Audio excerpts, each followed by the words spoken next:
প্রায় ১৭ বছরের প্রবাস জীবন শেষে দেশে ফিরেছেন বিএনপির ভারপ্রাপ্ত চেয়ারপারসন তারেক রহমান।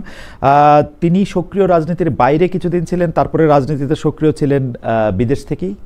লন্ডনে থাকতেন তিনি, সেখান থেকে তিনি ছিলেন। প্রশ্নটাও হচ্ছে যে তারেক রহমান সাহেব ফিরলেন, ১৭ বছর পর ফিরেছেন, তাকে নিয়ে অনেক কৌতূহল ছিল, অনেক শঙ্কা ছিল কারো কারো, এবং অনেকেরই বোধহয় অনেক আশাও ছিল। উনি তো কোনো সরকারের সঙ্গে ছিলেন না, উনি সরকারের কোনো পদেও ছিলেন না। ওনার দল ক্ষমতায় ছিল এবং ওই দলে উনি খুব পাওয়ারফুল ব্যক্তি ছিলেন। তো তখন ওনাকে যেতে হয়েছিল যে সামরিক যে যাদের প্রশ্রয়ে যে নতুন সরকারটা হয়েছিল তাদের কারণে, এবং উনি তখন মুচিলাকে দিয়ে চলে গিয়েছিলেন উনি আর কখনো রাজনীতিতে ফিরবেন না। তো ঠিক আছে, আত্মরক্ষার জন্য, যান রক্ষার জন্য অনেক কিছু দিতে হয়, অনেক কিছু বলতে হয়, উনি গিয়েছিলেন। এখন আবার যখন আসছেন, এখনো কোনো রাজনৈতিক সরকার নেই, কিন্তু এখন আবার অন্য একটা প্রেক্ষাপট, সম্পূর্ণ বিপরীত একটা প্রেক্ষাপট। মানে এখন ওনার দল সামনে নির্বাচন করে ক্ষমতায় যাবেন, এরকম একটা সম্ভাবনার মধ্যে উনি দেশে ফিরলেন। পরিবেশটা এরকম, মানে উনি বেসিক্যালি সরকারের দায়িত্ব নেওয়ার জন্যই এসেছেন, এভাবে আপনি বলতে পারেন টোটাল। আবার ধরেন ব্যক্তিটাও আমি মনে করি ভিন্ন, যদি নামটা একই আছে ব্যক্তিটা ভিন্ন। উনি যখন যান তখন তার সঙ্গে সঙ্গে কিন্তু ওনার যে বিদায়টা, ওই সময় ওনার কোনো অর্জন ছিল না। মানে যেহেতু উনি সরকারি ছিলেন না, উনি এমন কিছু সাধারণ মানুষ, হয়তো ওনার দলের কাছে উনি খুব বড় নেতা ছিলেন, হয়তো দলকে সারা দেশে গড়ে তোলার ক্ষেত্রে ওনার একটা অসাধারণ ভূমিকা তখন ছিল, উনি তখন সারা দেশে ঘুরেছেন, ওটা একটা পজিটিভ দিক হতে ছিল। কিন্তু সাধারণ মানুষের কাছে তারেক রহমানের যাওয়াটা খুব একটা দেশের জন্য, জাতির জন্য ক্ষতিকর ছিল, এরকম আমার কাছে তখন মনে হয়নি। তখনও তো আমি দেশে ছিলাম, তখন ওই সময় তার নামে মানে কিছু আপনার নেগেটিভ কিছু বিষয় তার নামের সঙ্গে জড়িয়ে ছিল।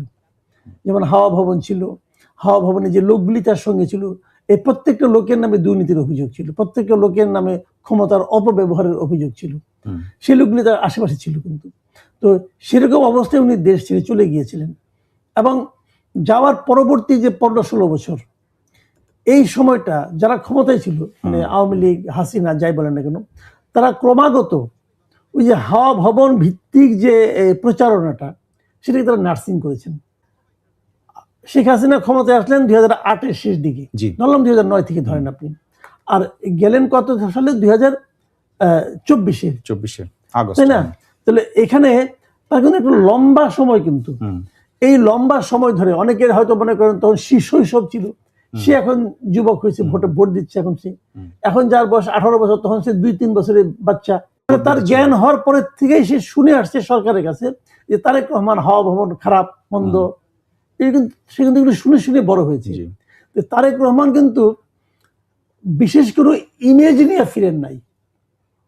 উনি যখন গিয়েছিলেন সেই সময় ওনাকে যে নেগেটিভ ইমেজটা ধাওয়া করেছিল, এবং যে নেগেটিভ ইমেজটা পরবর্তী 15 বছর এই সরকার সারা দেশের মানুষের মধ্যে ছড়িয়েছিল, সেই ইমেজটা কিন্তু ওনাকেই দূর করতে হবে। ওই ইমেজ বলেন, মিথ বলেন, যাই বলেন, ওনার নামে যেটা মানে মানুষের মধ্যে ছড়াইয়ে দেওয়া হয়েছিল, সেটা হলো নেগেটিভ একটা মিথ, ওইটাকে কিন্তু ওনাকেই ভাঙতে হবে। এটা কিন্তু ওনার দলের লোকজন বলে ভাঙতে পারবে না। এবং ইন্টারেস্টিং হলো, যখন নাকি গত অগাস্টের পরে যখন নাকি আওয়ামী লীগ সরকার চলে গেল এই দেশ ছেড়ে, তখন সারা দেশে বিএনপির বিভিন্ন প্রত্যন্ত অঞ্চলে মাঠ পর্যায়ের নেতাদের মধ্যে যে আচরণ মানুষ দেখেছে, সেই আচরণটাও কিন্তু ওনার রেখে যাওয়া সেই মিথটাকে আবার পুনরুজ্জীবিত করেছে। কোনো সন্ধান, এটা শুনতে ওনাদের খারাপ লাগবে, বাট এটাই রিয়েলিটি। কাজে এখন তারেক রহমানের দুইটা কাজ এখন, মানে ওনার সবচেয়ে এক নম্বর হলো ওনার যে নেগেটিভ একটা ইমেজ সাধারণ মানুষের মধ্যে ছিল আগে, সত্য মিথ্যা নিয়ে কিন্তু আলোচনা করছি না, আমি বলি যে পারসেপশন যেটা ছিল, ইমেজ, সেই পারসেপশনটাকে ওনাকে চেঞ্জ করতে হবে, এবং এটাকে ওনার করতে হবে ওনার ব্যক্তিগত জীবনযাপন এবং আচার আচরণের মাধ্যমে, ওনাকে চেঞ্জ করতে হবে। কেবল তাই না, সারা দেশে ওনার দলের নেতাকর্মীরা বিএনপির বিষয়ে সাধারণ মানুষের মনে যে একটা নেগেটিভ পারসেপশন তৈরি করেছে গত 1 বছর 4 মাসে, সেটাও দূর করার দায়িত্ব ওনাকেই নিতে হবে। মানে উনি খুব সুবিধাজনক অবস্থানে কিন্তু নাই, মানে অনেকগুলো চ্যালেঞ্জের কথা বলছেন। অবশ্যই যে অত্যন্ত বড় চ্যালেঞ্জ। আপনি তো বলবেন এই চ্যালেঞ্জগুলো থাকার পরেও তো উনি হয়তো ইলেকশন জিতবেন। ইলেকশনে জেতাটা কিন্তু চূড়ান্ত লক্ষ্যে উপনীত হওয়া নয়। ইলেকশনে জেতার পরে দেশটা চালাতে হয়, ওইটা হলো চ্যালেঞ্জ, ওইটা হলো চ্যালেঞ্জ। কাজেই আপনাকে মাথায় রাখতে হবে অনেক কিছু। তো ওনার আশু চ্যালেঞ্জ যেটা, যে চ্যালেঞ্জের একটা ধাপ উনি ঠিক অন্যভাবে, আমি মনে করি ওনার যে আজকে বক্তৃতা, সেখানে উনি মানে কিছুটা হলো পূরণ করেছেন। সেটা হলো উনি মানুষকে একটা স্বপ্ন দেখাতে শুরু করেছেন। এটাই মনে করি খুব গুরুত্বপূর্ণ, এটা পারছেন। এবং ওই দুইটা যে ব্যক্তিগত চ্যালেঞ্জ, যেটা যে পারসেপশনটাকে চেঞ্জ করানো, এটা ওনাকে আগামী কয়েকদিনের মধ্যে করতে হবে। যথেষ্ট না, আমার কাছে এটা বাড়াবাড়ি মনে হয়। আচ্ছা, আমি এটা পার্সোনালি পছন্দ করি না। আমি আপনাকে নিরাপত্তা কেউ দিতে পারবে না। লক্ষিন্দরে কিন্তু লোহার বাসর ঘর করছিল, নিরাপদ থাকতে পারে না ভাই। তাহলে নিরাপত্তা কিসের উপর ডিপেন্ড করে? নিরাপত্তাটা অন্য জিনিস। এটা আপনার উনি এখানে বলছেন যে ক্ষমতায় আনে আল্লাহ, ক্ষমতা থেকে বিদায় করে আল্লাহ। আমার ভালো লাগছে কথাটা, যাক উনি আল্লাহর উপর নির্ভরশীল। ওনাকে এটাও বলা উচিত ছিল যে বাঁচিয়ে রাখে আল্লাহ, নিরাপত্তাও দেয় আল্লাহ। এটা হলো মূল বক্তব্যটা, মাথায় আপনি রাখতে হবে। আপনি তো জনগণের নেতা, আপনি কি করবেন? আজকে আপনাকে যে নিরাপত্তা দিয়েছে, আমি নিরাপত্তা বাড়াবে। আমি উদাহরণ দিয়ে বলি আপনাকে, আপনি দেখবেন, আপনি খেয়াল করছেন, আমি ভিডিওটা পুরো দেখেছি আর কি। উনি যখন আসলেন, এসে নিয়ে উনি হেঁটে আসছিলেন, পাশে দেখলেন ছোট্ট একটা বাগানের মতো, বাগান ঠিক না, ছোট্ট একটা লনের মতো, লনের মধ্যে মাটি আছে, ঘাস আছে। উনি ওখানে গেলেন, জুতা খুললেন, মোজা খুললেন, খালি পায়ে হাঁটলেন। এই পর্যন্ত কিন্তু আমার কাছে নাটক মনে হয় নাই। আমার কাছে মনে হয়েছে হ্যাঁ, এটা হতে পারে। একটা লোক 17 বছর তার নিজের দেশের, নিজের জন্মভূমির বাইরে আছেন। উনি তো বাঙালিরা ভাই, বাঙালি মানুষ আবেগপ্রবণ হয়। আপনি যত বছরই বিদেশ, আপনি নিজে তো অনেকদিন বিদেশে থেকে আসছেন। বাঙালিরা বেসিক্যালি আবেগপ্রবণ, এই দেশের মানুষ আবেগপ্রবণ, মানে এই আবেগের কোনো ব্যাখ্যা নাই। আমি আপনাকে একটা ছোট্ট উদাহরণ দিয়ে বলি। উনি আসবেন আজকে, সবাই জানে প্লেন ওনার নাম বললো 12:15 বেরোতে বেরোতে 12:30 1টা বাজবে, এটুকু স্বাভাবিক। ওইখান থেকে আসবেন হলো আপনার 300 ফুটে যাবেন। এই আজকে দেখলাম 3 ঘন্টা 20 মিনিটের মতো লাগছে, 20-30 মিনিট, প্রায় 3.5 ঘন্টা লাগছে। তো ওখানে উনি যাবেন। গত রাত থেকে ওখানে লোক বসে আসছিল, কি লাভ বসে থেকে? আগে আসলে কি আগে পাবে? আগে আসলে আগে পাবে না। এখানে এক ধরনের আবেগই কাজ করে। এই আবেগটা কি অর্থহীন? আমি কিন্তু মনে করি না এটা আবেগ। আপনি কি করবেন? আপনি ওকে কেউ টাকা দিয়ে আনছে? টাকা দেয় নাই। ওখানে বরং যে জায়গাটা হয়েছে ওখানে খাওয়া দাওয়ার ব্যবস্থা নাই। কোথায়? ওপেন জায়গাতে ভাই। কালকে আমার মনে হয় যে গত রাত্রে বাংলাদেশে এই বছরের মধ্যে সর্বোচ্চ ঠান্ডা পড়েছে এবং কনকনে হাওয়া ছিল। এর মধ্যে তারা জানে এটা, জেনেও তারা এটা এখানে আসছে। এবং কতক্ষণ আগে আসছে? 16-17 ঘন্টা আগে আসছে। তারা কি আজকে সকালে আসতে পারতো না? এখানে পারতো। ওনাকে আগে আসার কারণে একদম ওনাকে স্পর্শ করতে পারছে? তাও পারে নাই। তাহলে এই যে তাদের ফিলিংসটা, এই ফিলিংসটা কিন্তু অর্থহীন নয়। এই ফিলিংসটা বাঙালি হয়। তো আমি যেটা বলছিলাম ওনার কথা, উনি নামলেন, ওখানে হাঁটলেন, মাটি নিলেন, মাটির স্পর্শ নিলেন, একটু মাটি হাতেও নিলেন। আমার কাছে ভালো লাগছে, এটা আমার কাছে টাচি মনে হয়েছে। এটা যে দেখবে সেই খুশি হবে। কিন্তু ওই সময়ে ওই নিরাপত্তা বাহিনীর লোকজনের যে চিল্লাচিল্লি, চিৎকার, এই এসো না, এখানে যাও, এখানে দূরে থাকো, অমুক করো, তমুক করো, এগুলো আমার কাছে ফানি মনে হয়েছে, জাস্ট ফানি মনে হয়েছে। ওখানে কেন ভাই তোমার এগুলো করতে হবে কেন? আর কোন লোকের নিরাপত্তা হয় না? এই দেশে কি আসে নাই? ক্লিনটন আসে নাই? এই যে বিল ক্লিনটন এখানে আসছে, আসে নাই? তখন কি এই ধরনের ছিল? অন্য দেশের অনেক রাষ্ট্রপতি আসতেছে, এরকম হয়। মানে এই কতগুলি আনারই লোককে ওখানে নিয়ে বসানো হয়েছে। আমার কাছে মনে হয়েছে ওনার দলকে আমি বলবো যে আপনারা যাদেরকে নিরাপত্তা হিসেবে নিয়োগ করছেন, লোকগুলো আনারই। হয়তো চিৎকার চেষ্টা কিনা ওনারা ওনার দৃষ্টি আকর্ষণের চেষ্টা করতেছিলেন। দরকার ছিল না কোনো এগুলো করার। ওগুলো তো সব নিজের লোকই। ভিআইপিতে ওখানে উনি গেছেন, এয়ারপোর্ট থেকে তো বেরো হন নাই। ওখানে বাড়ির লোক আছে, সব তো নিজেদের লোক। তো সেইখানে এই নাটকটা করতে হবে কেন? আপনি দেখেন ভিডিওটা আরেকবার। আমার কাছে একটু না লজ্জা লাগছে, এগুলো কি করতেছে না। একটা পছন্দ বলেছি, এটা আমাকে অপ্রয়োজনীয় মনে করি আমি। এবং এটা সক্ষমতা এসএসএফ হওয়ার কোনো কারণ নাই। এসএসএফ এর তো নিরাপত্তা ক্ষেত্রে ওনাদের তো একটা সরকারি স্বীকৃতি আছে, এদের কি তা আছে? না, সরকারি স্বীকৃতির বিষয় না, এটা দল থেকে স্বীকৃতি না থাকলে এসএসএফ মনে করে যে এই লোকটা আমার যাকে আমি পাহারা দিচ্ছি তার জন্য বিপজ্জনক, দেখেন শুট, জাস্ট আপনাকে শুট করে দিবে। বলবে কি আমি মনে করছি সে আমার এর জন্য নিরাপদের জন্য হুমকি, সে করতে পারে। ওটা সিএসএফ পারবে না তো ভাই, এটা ফর নাথিং। বরং যেটা কি হবে জানেন, জনগণ থেকে ওনাকে দূরত্ব, মাঝখানে একটা বড় দূরত্ব, গ্যাপ তারা তৈরি করবে। সিম্পলি এই কাজটা করবে, এটা কোনো প্রয়োজন নেই। জনগণের লিডার উনি হবেন জনগণের লিডার। এটা হয় কি জানেন, আমি বলি আপনাকে, ওনার মধ্যে যে কিছুটা ভীতি কাজ করবে না করবে, কিন্তু ভয়টা কি হয়? ভয়টা কিন্তু এমনি আসে না। ভয় নিয়ে আলোচনা করতে থাকলে ভয় হয়। হুম, আপনি দেখবেন একটা জিনিস, আমি একটা সিম্পল একটা উদাহরণ দিয়ে বলি। গ্রামের বাড়িতে যখন আপনি যাবেন, রাতের বেলা গ্রামের বাড়িতে অনেকে হয়তো প্রাকৃতিক কাজ সারার জন্য ঘরে বাইরে যায়, হ্যাঁ, যাওয়া আসা করে, কিন্তু যে রাত্রে ভূত নিয়ে আলোচনা হয়, ভূতের গল্প হওয়ার পরে কিন্তু আর কেউ যেতে চায় না, বলে তুমি আমার সঙ্গে একটু আসো। হ্যাঁ, এটা আমার জীবনে বহুবার ঘটছে। এখন ভূত বাবাজি যদি থাকেন তাহলে দিনেও থাকেন, তো সে তো দিনের আলো তো আসে না, তো রাতের বেলায় আসে। আসে। এবং কখন আসে? যখন নাকি ভূত নিয়ে আলোচনা হয় তখন আসে। হুম, তো ওই গল্পকে তিনিও শুনেন নাকি? এগুলি কিছু না আসলে, মানে এইগুলি নিয়ে যত ওনারা বাড়াবাড়ি করবেন হুম, তত কি হবে, উনি আর জনগণের সঙ্গে স্বাভাবিক হতে পারবেন না। হুম, এটা দূরত্ব তৈরি করা হয় ভাই। আপনার এই রিস্ক থাকবে, কার রিস্ক নাই?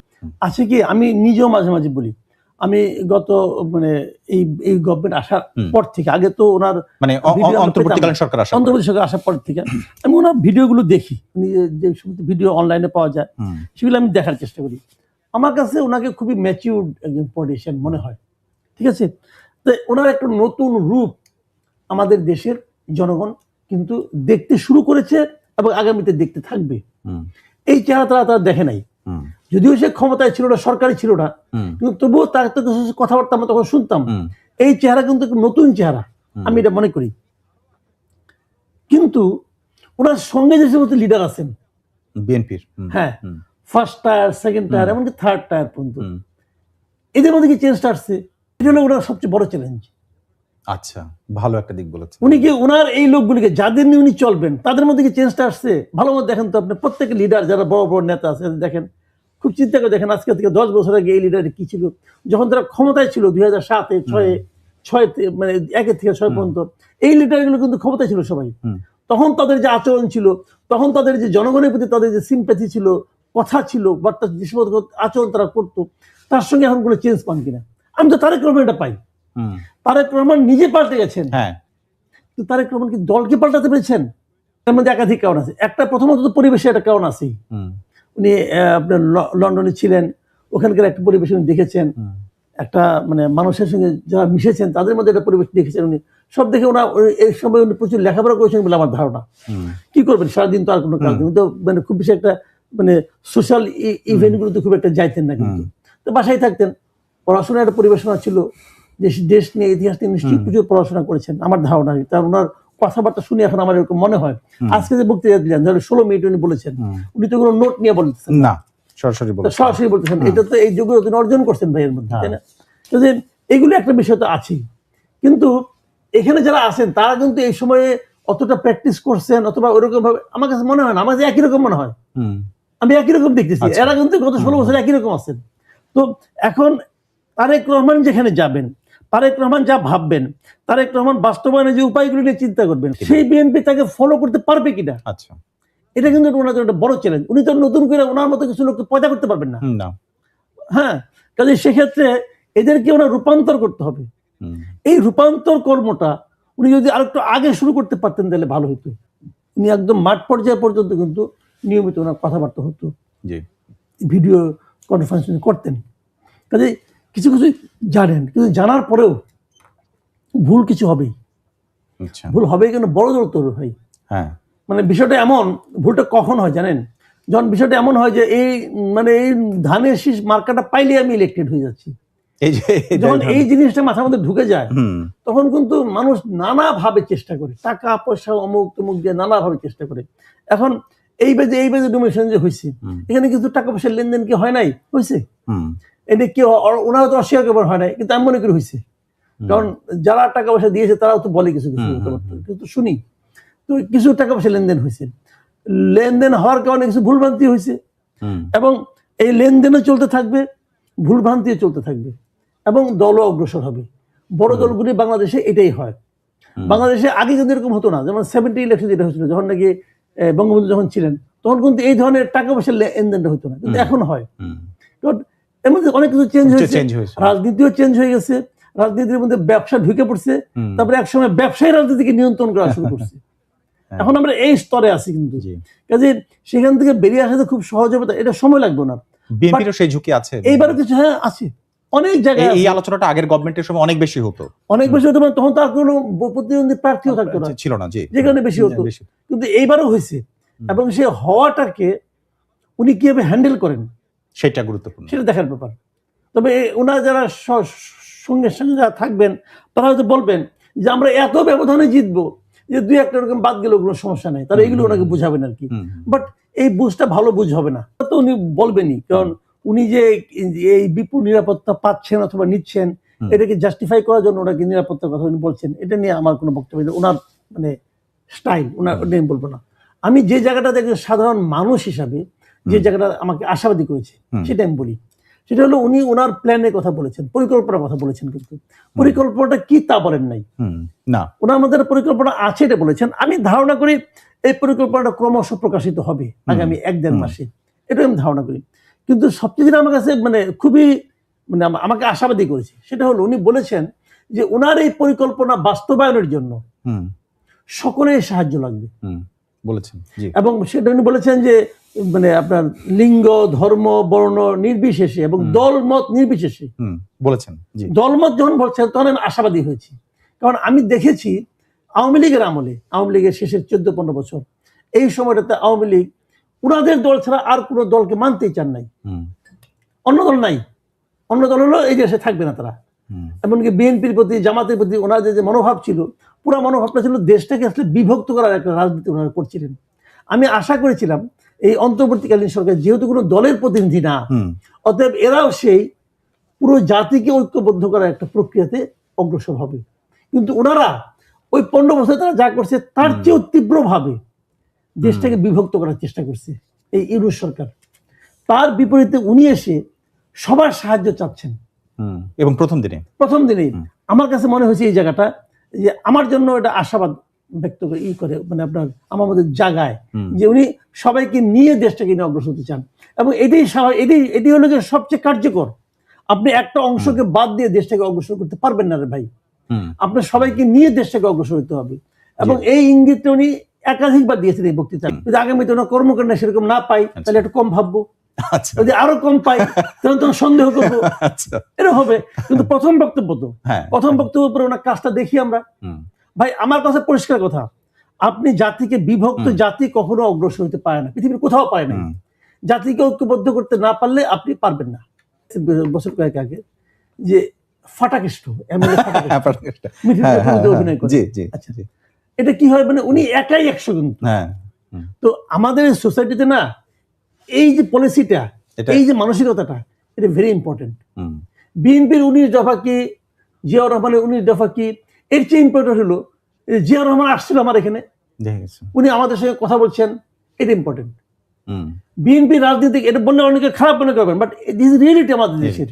জিয়াউর রহমানের মৃত্যুর পর খালেদা জিয়া ইম্পর্টেন্ট হয়ে গেছে, খালেদা জিয়ার অসুস্থ হওয়ার পর তারেক রহমান ইম্পর্টেন্ট হয়ে গেছে, এবং এটা কোনো কোনো ক্ষেত্রে বিএনপির চেয়েও বেশি ইম্পর্টেন্ট হয়ে যায়। কিন্তু তারেক রহমান যদি খারাপ করে তাহলে কিন্তু বিএনপি খারাপ করবে, এবং তারেক রহমানকে দেখেই যদি বিএনপি ভালো করে তারেক রহমানের জন্য করবে, যদি বিএনপি খারাপ করে তারেক রহমানের জন্য। বড় ক্রাইসিস আমি যেটা মনে করি এখন, দেখেন দল মত নির্বিশেষে বাংলাদেশে মানে বৃহত্তর বিশাল একটা জনগোষ্ঠী কিন্তু তাদের ভবিষ্যৎটা তারা কল্পনা করতেছে তারেক রহমানকে কেন্দ্র করে।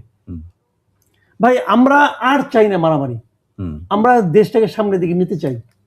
কাজেই আমি মনে করি তারেক রহমানের সবচেয়ে বড় চ্যালেঞ্জ হবে এই মানুষের আস্থা অর্জন করা। আমি একটা ছোট্ট ঘটনা দিয়ে শেষ করি আলাপটা।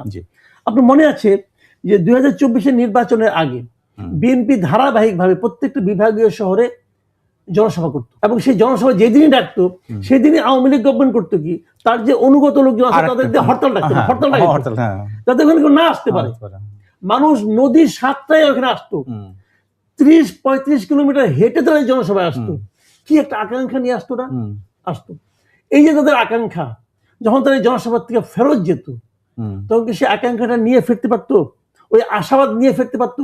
পারতো না। এই কারণে তারা জনসভা ডাকতো, মানুষ আসতো, এই কারণে মানুষ অতিষ্ঠ হয়ে গেছিল, তারা একটা মুক্তির পথ খুঁজতো। ওই নেতারা সেখানে বক্তৃতা দিয়ে মুক্তির পথ দেখাইতে পারতো না, তারপর তারা হতাশ হয়ে যাইতো কিন্তু। এবং তার হতাশার ফল আমরা দেখেছি বিভিন্ন সময়। মানুষ বিরক্ত ছিল আগের গভর্নমেন্টের উপর, সেই বিরক্তির আরেকটা জায়গায় এসে শেষ করতে পারছে। আমারও আজকে বক্তব্য তারেক রহমানের যেটা সবচেয়ে বড় চ্যালেঞ্জ, এই যে বিপুল লোকজন আপনাকে দেখার জন্য, আপনাকে অভ্যর্থনা জানানোর জন্য, আপনাকে তার প্রতি আপনাদের তাদের ভালোবাসা প্রকাশের জন্য আসলো, এই ভালোবাসা কিন্তু আপনার মাথার উপর বোঝা হিসেবে থাকবে। এই বোঝাটাকে আপনি কিভাবে নার্সিং করবেন, এটাকে আপনি কিভাবে ফুলফিল করবেন, এটা হলো সেটাই একটা আপনার বড়। মূল চ্যালেঞ্জ। জনাব হাদি গুলি খাওয়ার পরে তারপরে ওনার মৃত্যুবরণ, এটাকে কেন্দ্র করে বাংলাদেশের সংবাদপত্র অফিসে হামলা, 2টা সংবাদপত্র অফিসে হামলা, আরও বিভিন্ন নাশকতা, এগুলির মধ্যে দিয়ে কিন্তু মানুষজন কিন্তু এরকম মনে করতেছিল যে বিএনপির যে প্রধান নেতা উনি যদি দেশে ফিরে আসেন, দেশ যদি পুরোপুরি নির্বাচনে এখানে যায়, তাহলে মানুষের মধ্যে একটু স্বস্তিও ফিরে আসবে। এটাও একটা ছিল। এই মনে করাটা কি রিয়েল, নাকি এই মনে করাটাও একটা কল্পনার জায়গা থেকেই? দিবু, আপনি কি মনে করেন? না না, কল্পনা, এটা বাস্তব। এটা মানুষ একটা অসহায় অবস্থার মধ্যে যখন নাকি এরকম নারকীয় ঘটনাগুলো দেখলো, তখন সবাই টনক নড়লো এবং বুঝলো যে যেটা নুরুল কবির ভাইয়ের বক্তব্য, একদম যে উনি 10 জন উপদেষ্টাকে ফোন করেও কার কাছ থেকে রেসপন্স পাননি, এবং তখন তার মনে হলো যে সরকার এটা হইতে দিছে। তো এই যে ওনারও বাস্তবে উনি নিজেও হ্যারাস্ট হলেন, তো এই উপলব্ধি থেকে মানুষ এটা তো ছড়ায় গেল যে আসলে বাস্তবে সেখানে পুলিশ বাধা দেয়া বা প্রতিরোধ গড়ে তোলা, এগুলি ইনফরমেশন সবাই জানে যে যখনই বলা হলো যে রবের ডাকে যদি সাড়া না দেয় ওসমান হাদি, তাহলে ভারতীয় আধিপত্যবাদের কোনো স্থাপনা থাকবে না বাংলাদেশে। তো ভারতীয় আধিপত্যবাদী স্থাপনা কোনগুলি, সেই বয়ানগুলি তো বা ন্যারেটিভ গুলি তো আগেই তৈরি করা আছে। তো এটা কি ইনফরমেশন জানে না? জানে। এটা হইতে দিল, তার মানে হলো যে একটা পরিকল্পিত ভাবে একটা এনার্কি তৈরি করে মনে করা হলো যে যেহেতু একটা নেতৃত্ব শূন্য অবস্থা এবং ইউনূস গভর্নমেন্ট ফেল করছে, সুতরাং এটাকে কেন্দ্র করে আরেকটা অভ্যুত্থান ঘটানো হবে, মানে মানুষ একটা অভ্যুত্থান ঘটাবে, ঘটানোর মধ্য দিয়ে আরেকটা শক্তি ক্ষমতায় আসবে। এই ধরনের প্রবণতাগুলি মানে লক্ষ্য করা গেল। কারণ জানাজার দিনে যেখানে মানুষ শোকা হতো, নামাজ পড়তে আসলো আর তার শান্তি কামনা করতে আসলো, সেই দিনও একটা গ্রুপ দৌড়ায় গেল পার্লামেন্টের ভিতরে। না, কিন্তু দিবু ভাই, এখানে অবভিয়াস প্রশ্নটা হচ্ছে যে তারেক সাহেব দেশে থাকলে কি এটা হইতো না? তারেক সাহেব, আমার মনে হয় যে এটা সম্ভবত হইতো না, কারণ রাজনীতির মাঠটা আসলে বিএনপি নষ্ট করে দিছে। বিএনপি এই ইস্যুগুলোকে অ্যাড্রেস করে নাই। আজকে তারেক রহমান যে কথাগুলো বলছে, বারবার বলছে শান্তি শান্তি শান্তি, ঐক্য, তার মানে হচ্ছে যে নৈরাজ্যগুলি চলছে তার বিরুদ্ধেই কিন্তু তার অবস্থান। তাহলে তারেক রহমান যখন নিজে নেতৃত্বে থাকতো এবং তার আগেই মাঠ, রাজনীতির মাঠটা সে নিয়ন্ত্রণ করতো, তাহলে আর এই এনার্কিটা থাকতো না। এবং আমার ধারণা উনি আরো আগে আসলে আরো আগে নির্বাচনটা হয়ে যেত, এই পরিস্থিতির মধ্যে আমাদেরকে পড়তে হতো না। আমি যে কোনো অর্থে সোশ্যাল মিডিয়া হোক আর মেইন স্ট্রিম মিডিয়া হোক, কোনো মিডিয়ার গলা টিপে হত্যা করা বিশ্বাস করি না, কিন্তু একটা দায়বদ্ধতা, একটা জবাবদিহিতার জায়গাটা নিশ্চিত করতে হবে। সেটা রাষ্ট্রের আইন, রাষ্ট্রের আইনটা যদি নির্মোহভাবে প্রয়োগ হয়, তাহলে আমি যখন বুঝবো যে আমাকে কোনটা করতে হবে কোনটা করতে হবে না, আমি চাইলেই আমি আজকে বসে আমি বাংলাদেশের স্বাধীনতা নতুন করে ঘোষণা করতে পারি না, এটা রাষ্ট্রবিরোধী হবে। সুতরাং আইন কানুন তো থাকতেই হবে, কারণ আইন কানুন ছাড়া এমন কোন বিশ্বের এমন কোন দেশ নেই যেটা গণমাধ্যম কেন সবকিছুই নিয়ন্ত্রিত হয়। তো সুতরাং সেইটাকে মানে প্রোটেক্ট করতে হবে। কিন্তু আমাদের এখানে যেটা হচ্ছে, ওই যে অপব্যবহার হচ্ছে, আজকে হয়তো আমি মানে উস্কানি বা সহিংসতার জন্য অমুক মিডিয়াকে আমি দায়ী করলাম বা গণমাধ্যমকে, সোশ্যাল মিডিয়াকে আমি গলা টিপে হত্যা করলাম, অন্যদিন দেখা যাবে যে এইটার সুযোগ ধরে আমি যে ভালো কাজটা করতেছি, আমার ভালো কাজটা যেহেতু তাদের বিরুদ্ধে যাচ্ছে, ক্ষমতাসীনদের বিরুদ্ধে যাচ্ছে, তখন তারাও একটা ইস্যু ধরে আমাকে গলা টিপে হত্যা করলো। এই জায়গাটাই হচ্ছে চেক অ্যান্ড ব্যালেন্স করা, এবং রাষ্ট্র গণতান্ত্রিক কিনা, রাষ্ট্র নিরপেক্ষ কিনা, সেটা প্রমাণের জায়গায় ইনস্টিটিউশন গুলি যদি বিল্ড আপ হয়, গণমাধ্যম, আমি অবশ্য আপনার সাথে দ্বিমত পোষণ করবো না, কিন্তু আমরা যেটাকে আসলে নতুন করে মব কালচার বা ইত্যাদি নামে দিছি, সেটা আমাদের মধ্যে সারা জীবন ছিল। আমার মনে আসে যে খুব বেশি দিন আগে না, একজন ভদ্র মহিলাকে পিটিয়ে মেরে ফেলা হয়েছিল ছেলে ধরা সন্দেহে। পরে দেখা গেছে যে সে তার, এবং আমরা যে কোনো চোর পকেটমার 20 টাকা 25 টাকা মারলে তাদেরকে গাছের সাথে বেঁধে রাখি, পিটিয়ে মারি, মানে কি জানা কি করি, এগুলি আমরা খুব আগ্রহ করেই করি। এটা আমাদের মধ্যে সারা জীবনই ছিল। কিন্তু মানে মিডিয়ার ক্ষেত্রে ব্যাপারটা কেমন, সেটা যদি একটু আন্তর্জাতিক প্রেক্ষাপট থেকেও একটু বলতেন। যেহেতু সাবির ভাই এখন লন্ডনে আছেন, সাবির ভাই, আমরা কিন্তু নাইজেল ফারাজকেও দেখছি, জর্জ গ্যালাওয়েকেও দেখছি, দুই দিক থেকে যদি আমরা বলি, ওদের বক্তব্যের মধ্যে এরকম অনেক কিছু ছিল এবং তারা ডেমাগগ, তারা অনেক রকম কথা বলছেন যেগুলি, কিন্তু তাদেরকে যে ডিল করা হয়েছে, আমরা কি আমাদের যে কথাগুলি শুনতে ভালো লাগে বা লাগে না তাদেরকে সেভাবে ডিল করি সোশ্যাল মিডিয়ার নাম দেয়া বা ইনফ্লুয়েন্সার বলে, মানে একটু যদি। হ্যাঁ, বাংলাদেশে কিন্তু আইন আছে যে হত্যাকাণ্ডে উস্কানি দেওয়া বা কোনো সহিংসতায় উস্কানি দেওয়া, এগুলোর বিরুদ্ধে কিন্তু আইন আছে এবং এটা ফৌজদারি অপরাধ এগুলা। কাজে আপনার যদি কেউ সামাজিক মাধ্যমে বা টেলিভিশনে এই ধরনের কোনো হত্যাকাণ্ড বা সহিংসতায় উস্কানি দেয় এবং এটা যদি আইনজীবীরা প্রমাণ করতে পারে সে দিয়েছে, আপনি ওই নির্দিষ্ট অপরাধের জন্য ওই নির্দিষ্ট ব্যক্তিকে বিরুদ্ধে মামলা করবেন, কিন্তু ওই চ্যানেল তো আপনি বন্ধ করা ঠিক হবে না, কারণ তাহলে তো ওটা হয়ে যাবে চ্যানেলের কণ্ঠরোধ। বা একটা সোশ্যাল মিডিয়া সাইট আপনি বন্ধ করে দিতে পারেন না, কারণ সে কোনো এক জন্মে একটা উস্কানিমূলক বক্তব্য দিয়েছিল। ওইটার জন্য যে ব্যক্তি করেছে, যা করেছে, ওই স্পেসিফিক ওই ক্রাইমের জন্য তার বিরুদ্ধে অ্যাকশন হওয়া যেতেই পারে যদি আইন থাকে, এবং বাংলাদেশে এরকম আইন আছে। কাজেই এই দেশেও কিন্তু একইভাবে জিনিসটা চলে।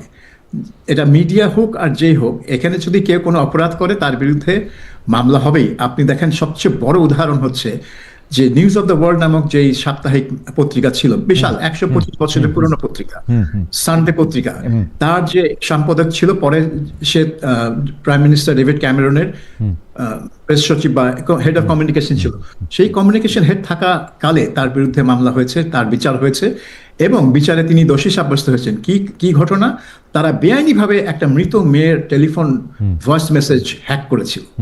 এটা ইনভেশন অফ প্রাইভেসি এত স্ট্রং। তারপরে এবং চিরকালের জন্য পত্রিকাটা, এবং হ্যাঁ, তাকে রিজাইন করতে হলো এবং জেল খাটতে হলো, এবং মালিক সেই পত্রিকাটাই বন্ধ করে দিল। চিরকালের জন্য পত্রিকাটা বন্ধ হয়ে গেল। এবং এটার কারণ ছিল যে ওই একটা অপরাধ না, সে মালিক জানতো যে এই কাজটা একেবারে ধারাবাহিকভাবে করা হয়েছে তার পত্রিকায়, এবং ওইটার থেকে রেহাই পাওয়ার জন্য সে পত্রিকা বন্ধ করে দিচ্ছে। তাহলে একের পর এক মামলা আসতো, একের পর এক ঘটনা বেরোতো। কাজেই আপনাকে শক্তভাবে, মিডিয়া হোক, সোশ্যাল মিডিয়া হোক, যে মিডিয়া হোক, যদি কোনো অপরাধমূলক কাজ হয়, যদি কেউ করে, সেটাকে ওই সুনির্দিষ্ট অপরাধের জন্য ওই সুনির্দিষ্ট ব্যক্তির বিরুদ্ধে অ্যাকশন নেওয়া উচিত। কিন্তু চ্যানেল বা সাইটকে বন্ধ করা, এটা হয়ে যাবে বাকস্বাধীনতার উপর হস্তক্ষেপ আমার মতে। আমি একটু দীপু ভাইয়ের কাছে একটু রাজনৈতিক তাৎপর্যের জায়গায় একটু আসতে চাই। দীপু ভাই, আমরা নানা রকম কথা শুনছি, আমাদের দর্শকদের মধ্যে কেউ কেউ বলছেন যে এনসিপি জামায়াতে ইসলামের সঙ্গে যাচ্ছে, সেইটার ব্যাপারে আপনাদের মন্তব্য একটু শুনতে চাচ্ছে। এখন নতুন রাজনৈতিক দল এনসিপি, তাদের সাথে জামায়াতের একটা প্রকাশ্য বিরোধও আমরা একসময় দেখছি, এখন আবার জামায়াতের সঙ্গে যাওয়া, আমরা বিএনপির সাথে যাওয়া প্রসঙ্গও শুনছি। এইগুলির রাজনৈতিক তাৎপর্যটা কি আপনি যদি একটু বলতেন? যে সাবির ভাই কথাটা শুরু করেছিলেন যে তৃতীয় পক্ষ আমাদের আছে কিনা। তো এনসিপি তো আমাদের মধ্যে জুলাই বিপ্লব এবং অন্যান্য নানা কারণে নানা আশা জাগিয়েছিল। তো ও দ্বিতীয় পক্ষের মধ্যে উনাদের মানে প্রথম বা দ্বিতীয় পক্ষের মধ্যে সংযুক্ত হয়ে যাওয়াটা সেটা কেমন হবে, বিএনপির সঙ্গে হোক আর জামায়াত ইসলামের সঙ্গে হোক, সেটা জানতে চাচ্ছি। আর শুধু দর্শকদের একটা মন্তব্য পড়ে শোনাচ্ছি। আফ্রিদে আহমেদ, উনি বলছেন, খালেদুদ্দিন ভাই আপনাকে কখন দেশে মাটিতে দেখবো, আপনি দেশে এসে কি তারেক রহমান ইন্টারভিউ নেবেন সরাসরি? আমি তো দেশে নির্বাচনের আগে অবশ্যই আসবো, ফেব্রুয়ারি মাসেই আসবো, কিন্তু তারেক সাহেব আমাকে ইন্টারভিউ দিবেন কিনা সেটা আমি জানি না। আমি গত 5 বছর ধরে চেষ্টা করে যাচ্ছি, কিন্তু এই চেষ্টায় কোনো ফল প্রকাশ হয় না। আমাদের প্রশ্ন অবশ্য সাবির ভাইয়ের জন্য আছে যে সাবির ভাই চেষ্টা করেছিলেন কিনা উনি যখন চাকরিতে ছিলেন, সেই প্রশ্ন আমাদের আছে, সেটা আমরা পরে করব। দিবু ভাই, আপনি যদি একটু বলতেন যে আসলে আমরা কোনো তৃতীয় পক্ষ না পেয়ে তাকে প্রথম বা দ্বিতীয় পক্ষের সাথে যুক্ত হয়ে যেতে দেখা আমাদের জন্য আসলে ভালো কি খারাপ, বা কিভাবে দেখেন আপনি? আসলে এনসিপি একটা বিপাকের মধ্যে পড়ে গেছে। তারা তৃতীয় শক্তি হিসাবে তারা একটা জোট করার চেষ্টা করছিল, কিন্তু সাড়া পায়নি। কারণ যেই সব দলগুলোকে নিয়ে তারা চিন্তা করছিল যে তাদের শক্তি দিয়ে হচ্ছিল না, সুতরাং আরো কিছু গণতান্ত্রিক রাজনৈতিক দলগুলোকে সাথে নিয়ে তারা একটা বড় আকারের জোট করতে চাচ্ছিল এবং সেই জোট নির্বাচনে লড়বে এমন একটা চেষ্টা ছিল তাদের। কিন্তু যেহেতু কেউ বিএনপির দিকে, কেউ জামাতের দিকে, ওই আসনটা হয়ে গেছে মূল বিষয়, অর্থাৎ পার্লামেন্টে যদি আমি না যাই তাহলে আমার অস্তিত্ব থাকবে না। এই বিষয়টা বিভিন্ন রাজনৈতিক দলের মধ্যে মাথা চাড়া দিয়েছে এবং এনসিপি যাদেরকে ডেকেছে তারা আসলে সরে গেছে, যেমন গণ অধিকার পরিষদ, তারপরে ওয়ার্কার্স পার্টি সাইফুল হকের, এই দলগুলি কিন্তু ছিল, এক পর্যায়ে ছিল, কিন্তু পরে সরে গেছে। বিএনপি যখন কি তাদেরকে সিট দিয়েছে, এখন তারা যখন দেখলো যে সবাই যখন সরে গেছে, তখন আমরা কি করি? তখন তারা একবার দৌড়াচ্ছে বিএনপির দিকে, একবার দৌড়াচ্ছে জামাতের দিকে। এখন বিএনপি যে কয়টা আসন দিতে চায় খুবই কম, 8 থেকে 10টা, সেখানে জামাত দিতে চায় সম্ভবত 25 থেকে 30টা। এখন ওরা চিন্তা করতেছে যে কোন দিকে যাব, কিন্তু তারা ইতিমধ্যে বুঝেছে। আজকে আমি এই জোটের একজন নেতার সাথে কথা বলছিলাম, তিনি বলছেন যে আসলে আমরা এই ক্ষেত্রে আপোষ করেছি, আমাদের যে লক্ষ্য ছিল সেই লক্ষ্যটা আসলে অর্জন হয়নি। লক্ষ্যটা ছিল একটা তৃতীয় শক্তি হিসাবে গড়ে ওঠা। কিন্তু মানে জোটের মধ্যে একটা প্রবল হলো, যদি আমরা পার্লামেন্টে না যাই তাহলে আমাদের কোনো লক্ষ্যই পূরণ হবে না ভবিষ্যতে। সুতরাং এখন যে কোনো ভাবেই হোক, হয় জামাতের সাথে না হয় বিএনপির সাথে জোট বেঁধে আমাদের নির্বাচনে যাইতে হবে। এই জন্য তারা দুইভাবেই আলোচনা শুরু করছে এবং মূলত নাহিদ ইসলাম এই আলোচনাটা করছেন। সম্ভবত যেটা ধারণা করা হচ্ছে যে জামাতের দিকেই আপাতত পাল্লা ভারী, কারণ জামাত অনেকগুলো আসন দেবে।